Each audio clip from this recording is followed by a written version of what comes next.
मी प्रियंका. शंखनाद न्यूज चॅनलच्या मराठी बातमीपत्रात आपलं स्वागत आहे. बघूयात आजच्या महत्त्वाच्या घडामोडी.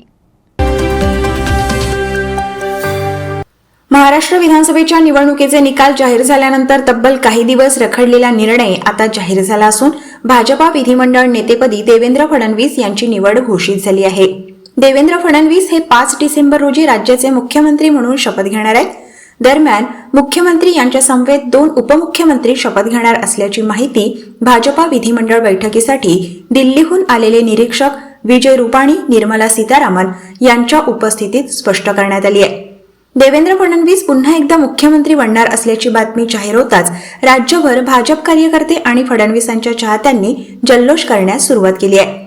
नागपूरच्या धंतोली स्थित भाजप कार्यालयासमोर देखील कार्यकर्त्यांनी फटाके फोडून आणि मिठाईचं वाटप करून मोठा जल्लोष साजरा केला. तर भाजप महिला आघाडीच्या महिलांनी फुगडी घालत हा आनंदोत्सव साजरा केला.